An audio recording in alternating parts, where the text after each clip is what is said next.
하나님 우리 아버지와 주 예수 그리스도께서 은총과 평화를 여러분에게 내려 주시기를 빕니다. 흔히 기독교를 믿음의 종교라고 부릅니다. 그런데 말입니다. 믿음이라는 것이 무엇일까요? 하나님의 존재 여부를 믿는 것일까요? 아니면 하나님이 하신 일들을 믿는 것일까요? 교회에서 예수님을 믿고 구원을 받으라는 말들을 교회 앞에 계시하기도 하고 전도 구호로도 사용합니다. 또는 어떠한 이 요구를 성취해 주실 것에 대해 믿는다는 이 표현으로도 쉽게 찾아볼 수가 있습니다. 그래서 어떤 이들은 믿기만 하면 된다는 식으로 믿음을 플라시보 효과로 전락시키기도 합니다. 성경이 우리에게 제시하고 있는 이 믿음은 과연 그런 것일까요? 만일 믿음이 믿기만 하면 되는 식이면 사실 우린 성경을 열거나 주일에 모여서 예배할 이유가 없겠지요. 그냥 믿기만 하면 되는 것이니까요. 믿음, 기독교가 말하는 그 믿음의 실체는 무엇일까요? 여러분들은 믿음에 대해 어떤 이해를 하고 계시는지요? 오늘 짧은 시간이지만 믿음의 이 실체에 대해 상고해 보면서 그 심층의 세계를 들여다 보았으면 좋겠습니다. 먼저 믿음을 이해하려면 원시 기독교의 시대적 배경이 필요합니다. 당시 기독교는 유대인 그리스도인과 이방인 그리스도인으로 나뉘는데요.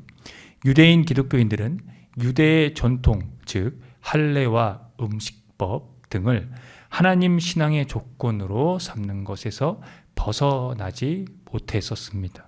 문제는 그 전통을 이방인 그리스도인에게 강요했다는 점입니다.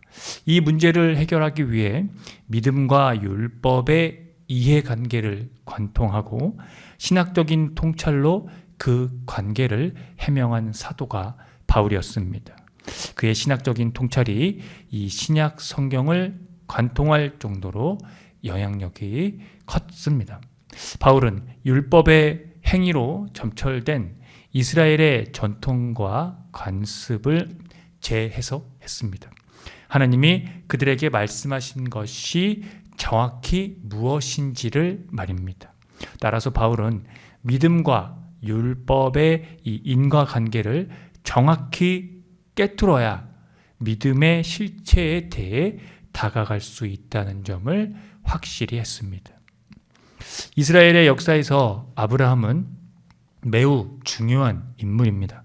하나님의 구원하는 이 계시의 새로운 출발점으로 선택된 인물이지요. 그 선택은 바로 그가 복의 근원이 된다는 것이었습니다. 그런데 이 선택은 이스라엘의 독점적인 운명이 아니었습니다. 창세기 12장 3절을 읽어보겠습니다. 너를 축복하는 자에게는 내가 복을 내리고 너를 저주하는 자에게는 내가 저주하리니 땅의 모든 족속이 너로 말미암아 복을 얻을 것이라 하신지라. 아브라함에게 지상의 모든 족속을 위한 복의 매개자 역할이 주어졌습니다. 바울은 바로 이 부분에 집중을 했습니다. 모든 족속에 대해서 말입니다. 이 복의 매개에서 결정적인 것은 아브라함의 믿음을 들 수 있습니다. 즉 아브라함의 믿음으로 모든 족속이 복을 얻게 된다는 것이 그것입니다. 오늘 설교 본문 이 로마서 4장 3절을 읽어보겠습니다. 성경이 무엇을 말하느냐? 아브라함이 하나님을 믿음에 그것이 그에게 의로 여겨진 바 되었느니라.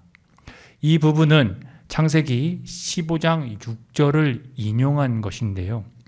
바울은 로마서 3장에서 율법의 행위로는 하나님 앞에서 의롭다고 인정받을 사람이 아무도 없다는 것을 지적했습니다. 그래서 이스라엘의 믿음의 조상 아브라함을 그 예로 들었습니다. 아브라함이 행위로 의롭게 되었더라면 그에게는 자랑할 것이 있겠지만 하나님 앞에서는 자랑할 것이 없기 때문입니다. 그러므로 아브라함이나 그 자손에게 주신 하나님의 약속, 곧 그들이 세상을 물려받을 상속자가 되리라는 것은 율법으로 말미암은 것이 아니라 믿음의 의로 말미암은 것입니다. 만일 율법을 의지하는 사람들이 상속자가 된다면 믿음은 무의미한 것이 되고 약속은 헛된 것이 된다는 것입니다. 정리하면 믿음은 의에 대해 수식하기 위해 중요한 역할을 하고 있다는 겁니다. 경건하지 못한 사람을 의롭다고 하시는 분을 믿는 사람은 비록 아무 공로가 없어도 그의 믿음이 의롭다고 인정받는 것, 바울은 바로 이 부분을 말하고 싶었던 것입니다. 오늘 요한복음은 설교 본문은 니고데모와 예수님의 대화입니다. 니고데모는 바리새인으로 유대 사람의 한 지도자였습니다. 그는 예수님께 이렇게 말했습니다. 당신은 하나님께로부터 오신 선생님인 줄 아나이다. 하나님이 함께 하시지 아니하시면 당신이 행하시는 이 표적을 아무도 할 수 없음이니이다. 니고데모의 말이 틀렸다고 말할 수는 없습니다만 예수께서는 그에게 이렇게 말씀하셨습니다.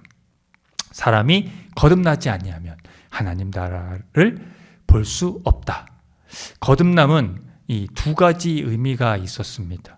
위로부터와 새롭게 다시가 그것입니다. 하나님으로부터 다시 태어나는 이 초자연적인 출생 개념이었습니다. 다른 의미로는 세례와 결합하는 의미이지요.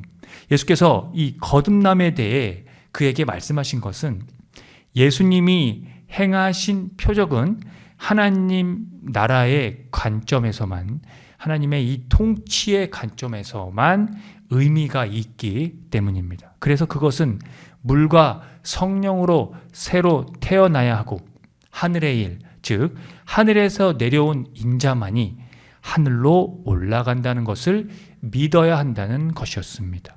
여기에서 인자가 하늘로 올라간다는 것은 하나님의 아들이 고난을 받고 사흘 만에 다시 살아날 것을 의미합니다. 곧 그를 믿는 사람마다 영생을 얻게 하려는 것이 그 이유입니다. 오늘 바울이 설명하고 있는 이 믿음의 의의 전제가 바로 이것입니다. 하나님은 예수 그리스도를 통해 모든 사람을 죄에서 풀어주시고 당신과 올바른 관계를 맺을 수 있는 은총을 거저 주셨다는 것이 그것입니다. 죄를 용서해 주시려고 그리스도를 제물로 내어 주셔서 피를 흘리게 하셨습니다. 이렇게 당신의 의를 나타내신 것과 예수님을 믿는 사람은 누구나 의롭다고 하신 것을 보여주신 것입니다.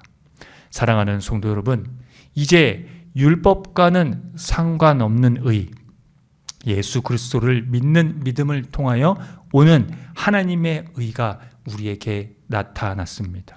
믿음의 의가 현실이 된 것입니다. 그러니 이 믿음의 의에 대해 여러분의 영혼을 집중시키십시오. 그 어떤 것도 내세우려고 하지 말고 내세울 것이 없어 불안해하지 마십시오. 오직 예수 그리스도를 믿는 이 믿음 안에서 하나님 나라와 영원한 생명이 지금 현실이 됐다는 사실에 다시 태어나는 초자연적인 출생을 경험하십시오. 그런 사람은 오늘 요한복음 이 3장 16절의 말씀이 다시 보이게 될 것입니다. 마지막으로 다 같이 그 말씀을 읽고 설교를 마무리하겠습니다. 요한복음 3장 16절의 말씀입니다. 하나님이 세상을 이처럼 사랑하사 독생자를 주셨으니 이는 그를 믿는 자마다 멸망하지 않고 영생을 얻게 하려 하심이라. 아멘. 함께 기도합니다.